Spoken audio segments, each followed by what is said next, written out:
January 20th, Maranello. Winter silence. Then, a sound that felt like a punch to the gut. Not just an engine firing up, but a new era being born. And just days before that roar, Lewis and Charles appeared in the 2026 race suits. Ferrari red. Clean lines. A glimpse of the future they're about to drive into. For months, the whispers said Ferrari was stumbling, that the 2026 project was falling apart behind closed doors. But that roar on the dyno?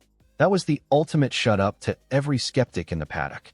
Because when Ferrari fires up an engine ahead of schedule and moves a 7-time world champion's engineer aside in the same week, it's not just preparation. It's a declaration of war. So here's the question. Has Ferrari finally stopped chasing ghosts and started building a monster? To understand why this moment matters, you have to understand the sheer terrifying complexity of the 2026 regulations. We're not talking about a bit more battery power. We're moving to a world where the electric motor, the MGU-H, pumps out nearly 500 horsepower on its own. That's triple what the current cars do. And because the MGU-H, the part that harvests heat from the exhaust, is being scrapped, the engine note is louder, rawer, more aggressive. What the engineers heard on that dyno wasn't the familiar muffled thrum. It was a high-frequency electrical whine underscored by a sci-fi scream, like a spaceship trying to tear its way out of a Ferrari red box. But here's the twist. That noise, it's not just drama for the fans. It's a byproduct of a massive engineering battle, trying to make an internal combustion engine play nice with a battery that wants to dump 0.5 megawatt of power onto the crankshaft without blowing the gearbox into orbit. Ferrari didn't just fire up an engine. They passed the will it explode phase and moved straight into the how do we make it faster phase. And that timeline, that puts them ahead of Mercedes, ahead of Red Bull Ford. But while the engine was screaming on the dyno, the human side of the garage was going through a very different kind of fire-up. Ferrari has officially confirmed that Lewis Hamilton and his race engineer, Riccardo Adami, are parting ways for 2026. Now let's be honest. 2025 felt like a first date where one person wants to talk about quantum physics, and the other wants to talk about the best way to cook a risotto. Adami is brilliant. He was the calm in Sebastian Vettel's storm. But the chemistry with Lewis? It never reached that Bono-level telepathy we've come to expect from a 7-time champion. So Adami's being moved into a high-level role, managing the driver academy and the previous cars program.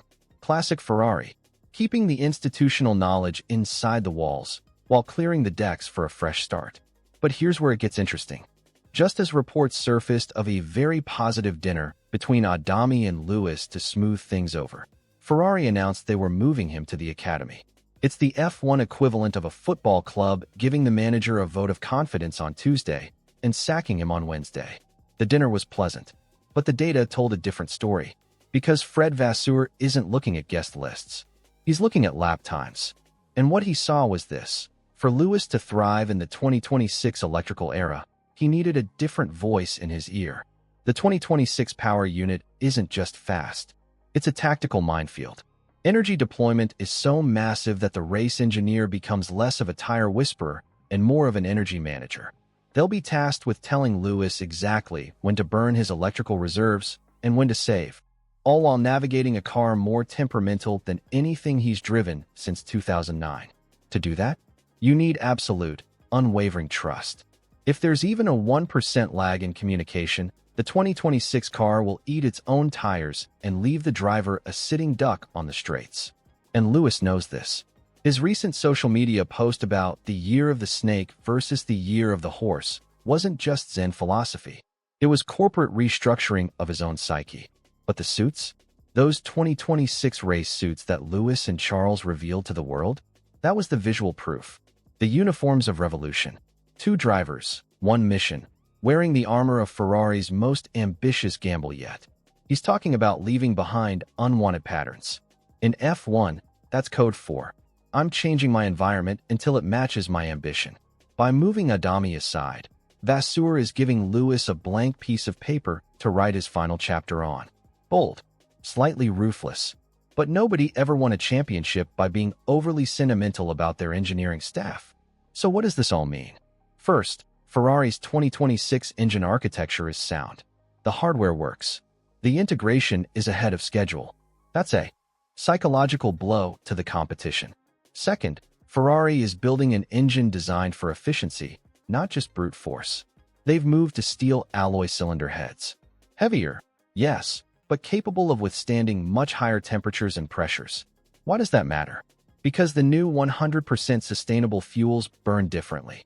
They require aggressive compression cycles to extract the same energy.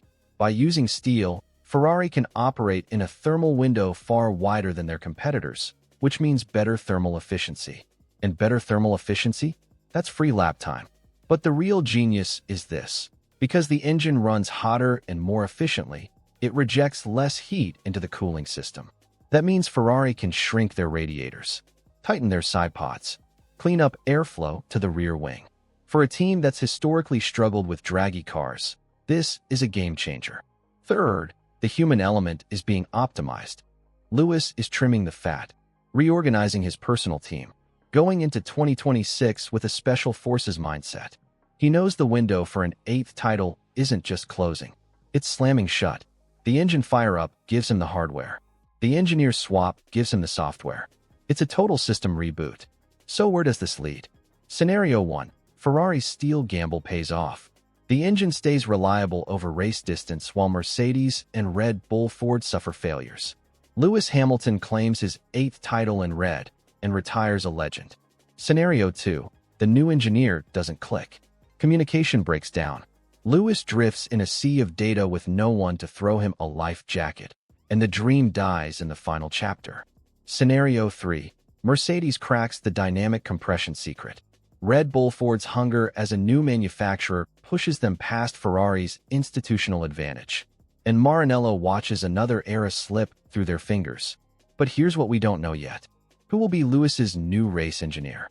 Will Ferrari promote from within, or shock the paddock with an external hire? Can the 2026 Ferrari maintain 350 kilowatts of deployment 10% longer than the competition over race distance? And has Lewis Hamilton really left the snake behind? Or is he about to discover that Ferrari's patterns run deeper than any one engineer? One thing's certain, the 2026 season won't be won by the team with the most horsepower. It'll be won by the team that manages the human-machine interface the best. Ferrari has the engine. They have the driver. And now, they're finding the right voice to tie it all together. The roar from Maranello should make the rest of the grid very, very nervous. Because this isn't hope. This is engineering.